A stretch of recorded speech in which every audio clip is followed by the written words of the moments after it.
A paz de nosso Senhor e Salvador Jesus Cristo. Estamos chegando com a palavra de Deus para o seu coração.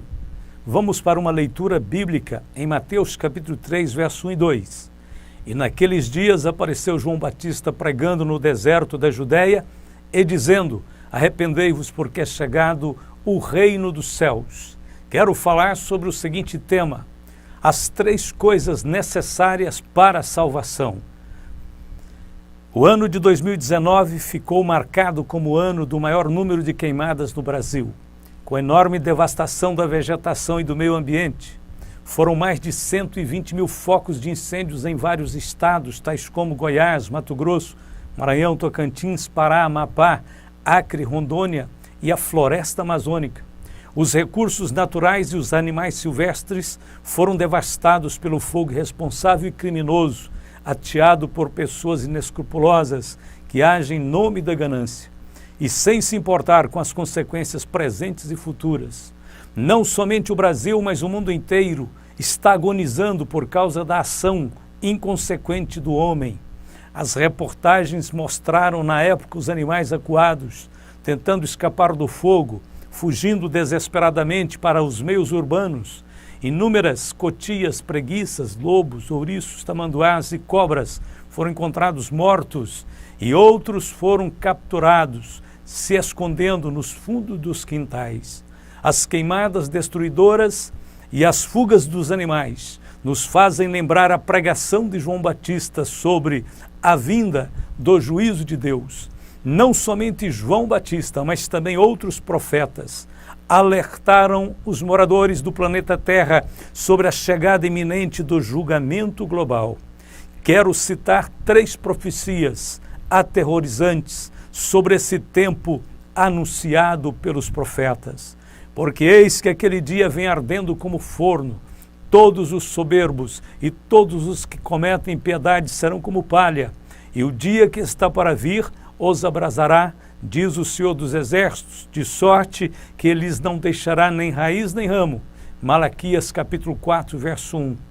Na verdade, a terra está contaminada por causa dos seus moradores, porquanto transgridem as leis, mudam os estatutos e quebram a aliança eterna.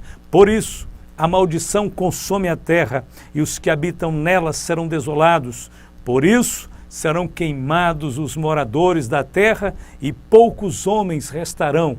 Isaías 24, versos 5 e 6. E ainda: e será que aquele que fugir da voz do temor cairá na cova, e o que subir da cova o laço prenderá, porque as janelas do alto se abrirão e os fundamentos da terra tremem.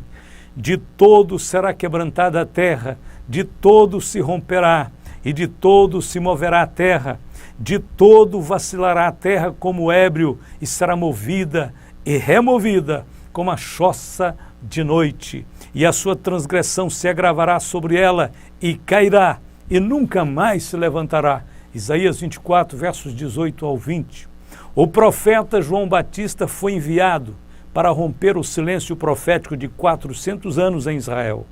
Nos dias que antecederam a primeira manifestação do Messias, a sua voz bradou fortemente nos desertos da Judéia, anunciando a emergente necessidade de um retorno a Deus. João Batista veio com a mensagem do machado e do fogo. Ele avisou aos seus contemporâneos: raça de cobras venenosas, quem disse que vocês escaparão da ira de Deus? Antes de serem batizados, demonstrem que vocês abandonaram o pecado, praticando obras dignas. Não confiem no fato de serem descendentes de Abraão, porque eu vos afirmo que destas pedras Deus pode suscitar filhos a Abraão. Já está posto o machado à raiz das árvores. Toda árvore, pois, que não produz bom fruto, é cortada e lançada no fogo. Mateus capítulo 3, versos de 7 a 10. A sociedade daqueles dias estava vivendo uma religiosidade oca, vazia e sem Deus. João Batista era um pregador austero e exigente. Ele chamou aquela geração de raça de víboras, por causa da vida de pecado que levavam. João exigiu que o povo tomasse uma posição correta diante de Deus. O impacto da sua pregação foi muito forte e todo o povo correu para o Rio Jordão. E João, porém, bradava publicamente que o Rio Jordão não podia salvar ninguém. Deus exigia mais que um banho batismal. Deus exigia uma mudança de coração. Ainda hoje é assim. O povo continua trocando a causa pelo efeito. Muitos procuram escapar ao juízo de Deus correndo para o Evangelho ou para a igreja. Entretanto, o Evangelho não é uma rota de fuga, nem a casa de Deus um esconderijo. No tempo de Jeremias, os judeus usavam o templo para ocultar os seus pecados. Deus, porém, os acusou dizendo: vocês roubam, matam, cometem adultério, juram para encobrir mentiras, oferecem sacrifícios a Baal e adoram outros deuses que vocês não conheciam no passado. Fazem coisas que eu detesto. Depois vêm e ficam na minha presença no meu próprio templo e dizem: nós estamos seguros. Será que vocês estão pensando que o meu templo é um esconderijo de ladrões? Eu tenho visto o que vocês estão fazendo. Sou eu, o Senhor, quem está falando. Jeremias capítulo 7, versos de 9 a 11. Nos dias de João Batista, as pessoas foram tomadas pela convicção de um juízo vindouro, mas não sabiam exatamente o que fazer. O precursor do Messias pregou 3 coisas necessárias para a salvação. São elas: número 1, arrependimento. E naqueles dias apareceu João Batista pregando no deserto da Judeia e dizendo: arrependei-vos, porque é chegado o reino dos céus. Cristo não salva o homem no pecado, mas do pecado. Se alguém diz que é salvo, mas vive em pecado, não pode estar salvo. Porque o pecado não terá domínio sobre vós, pois não estáis debaixo da lei, e sim da graça. Romanos 6,14. É necessário saber que o pecado é uma ofensa gravíssima contra Deus. João comparou a sua geração a cobras venenosas, porque o pecado tem o poder de transformar o homem em algo perigoso, perverso e mau. É necessário reconhecer as implicações espirituais causadas pelo pecado. Primeiro, o pecado escraviza, o pecado cega, o pecado deforma, o pecado separa, o pecado mata. O pecado precisa ser rejeitado. Não basta simplesmente pedir desculpas a Deus para que tudo fique automaticamente bem. O homem tem que aprender a odiar o pecado. O homem precisa se arrepender de seus horríveis pecados. A salvação passa necessariamente pelo arrependimento. E o arrependimento deve ser precedido pela perfeita compreensão da natureza destruidora do pecado. Mas Deus, não tendo em conta os tempos da ignorância, anuncia agora a todos os homens e em todo lugar que se arrependam, porquanto tem determinado um dia em que com justiça há de julgar o mundo, por meio do varão que destinou, e disso deu certeza a todos, ressuscitando dos mortos. Atos 17, versos 30 e 31. O primeiro fruto do arrependimento chama-se conversão. E este é o segundo passo, esta é a segunda coisa importante: conversão. Produzi, pois, frutos dignos de arrependimento, e não presumais de vós mesmos, dizendo: temos por pai Abraão, porque eu vos digo que mesmo destas pedras Deus pode suscitar filhos a Abraão. Mateus 3, verso 8 e 9. A conversão deve ser o primeiro fruto do arrependimento. Quem se arrepende deixa o pecado. Quem se arrepende se volta para Deus. Até que o homem se converta, ele é um inimigo de Deus. Somente a conversão pode salvar o homem de enfrentar o severo juízo de Deus. Deus é um juiz justo, um Deus que se ira todos os dias. Se o homem se não converter, Deus afiará a sua espada, já tem armado o seu arco e está aparelhado, e já para ele preparou armas mortais, e porá em ação as suas setas inflamadas contra os perseguidores. Salmo 7, versos de 11 a 13. Conversão não é apenas uma opção, é um exercício da fé não é apenas um exercício religioso, é uma atitude do coração. Na conversão, o homem vira as costas para o pecado e se volta para Deus. Se uma pessoa se diz convertida, mas ainda permanece no local do pecado, sua conversão não é verdadeira. Paulo escreveu: aquele que furtava, não furte mais. Antes trabalhe, fazendo com as mãos o que é bom, para que tenha o que repartir com o que tiver necessidade. Não saia da vossa boca nenhuma palavra torpe, mas só que for boa para promover a edificação, para que dê graça aos que a ouvem. E não entristeçais o Espírito Santo de Deus, no qual estáis selados para o dia da redenção. Toda amargura, e ira, e cólera, e gritaria, e blasfêmias, e toda malícia, seja tirada de entre vós. Aos Efésios 4, 28 a 31.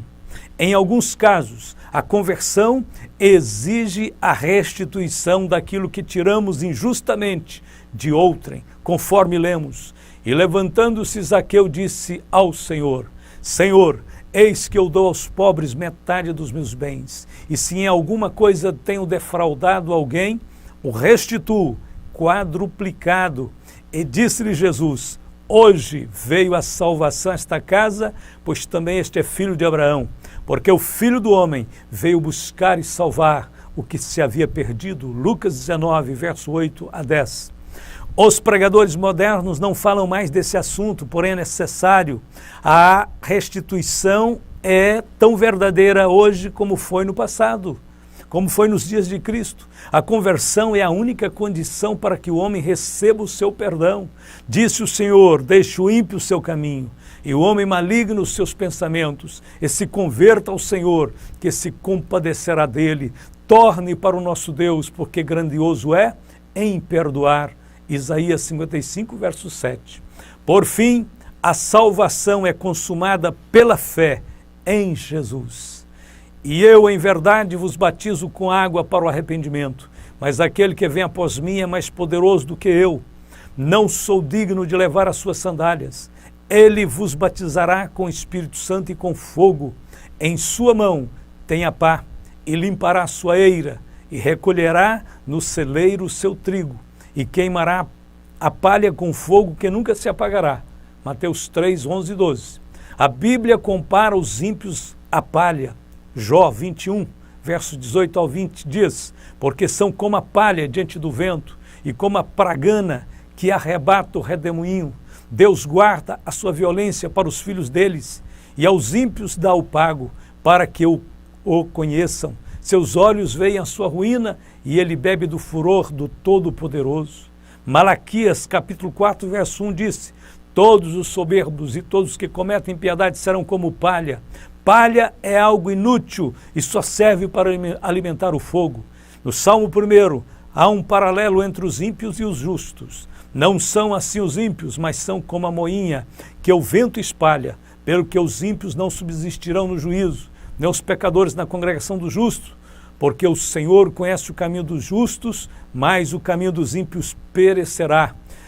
Salmo de número 1, versos de 4 a 6. O homem precisa sair da condição de ímpio para a condição de justo. Somente a fé em Jesus Cristo pode transformar a palha em trigo, o ímpio a condição de justo. Somente o sangue de Jesus Cristo pode conferir justiça. Pela fé em Jesus somos justificados gratuitamente, mas agora se manifestou sem a lei a justiça de Deus, tendo o testemunho da lei e dos profetas, isto é, a justiça de Deus pela fé em Jesus Cristo, para todos e sobre todos os que creem, porque não há diferença, porque todos pecaram e destituídos estão da glória de Deus, sendo justificados gratuitamente pela sua graça, pela redenção que há em Cristo Jesus. Romanos 3, 21 a 24. Somente Jesus pode salvar completamente. Hebreus 7, 25. Portanto, pode também salvar perfeitamente os que por ele se chegam a Deus, vivendo sempre para interceder por eles. Somente Jesus salva eternamente. Aos Hebreus 5, verso 9. E sendo ele consumado, veio a ser a causa de eterna salvação para todos os que lhe obedecem. Atos 4, 12. Em nenhum outro há salvação, porque também debaixo do céu nenhum outro nome há dado entre os homens pelo qual devamos ser salvos. O Novo Testamento nos diz que devemos crer unicamente em Cristo para nos salvar. E se acrescentarmos qualquer outra coisa a Cristo, não teremos a sua salvação.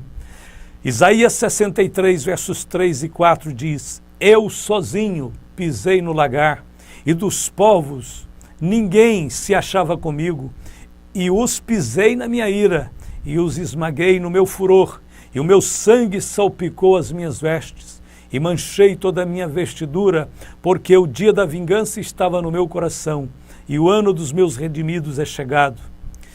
Os dois grandes temas escatológicos da Bíblia são redenção e juízo. A restauração de todas as coisas exige que o pecado e suas consequências sejam anulados. Para isso, Deus usa o sangue e o fogo. Tudo o que não puder ser redimido pelo sangue será expurgado pelo fogo. Em sua mão tem a pá, ele limpará a sua eira, e recolherá no celeiro o seu trigo, e queimará a palha com fogo que nunca se apagará. Mateus 3,12. Portanto, para assegurarmos devidamente a nossa comunhão com Deus, devemos fazer diariamente 3 perguntas pessoais. Número 1, tenho me arrependido de todos os meus pecados? 2, a minha conversão a Deus continua sendo autenticada pelo afastamento do pecado? 3, a minha fé em Jesus é exclusiva? Se estivermos vivendo dentro dessas regras, então não há o que temer. A Bíblia diz, porque nenhuma condenação há para os que estão em Cristo Jesus, que não andam segundo a carne, mas segundo o Espírito. Romanos 8:1. Que Deus nos abençoe, que o nosso olhar possa estar fixados em Jesus Cristo, o autor e consumador da fé. Somente Ele justifica o ímpio e pode fazer do homem pecador um novo homem, criado segundo Deus, em verdadeira justiça e santidade, para viver para a glória do Senhor. Só em Jesus há refúgio.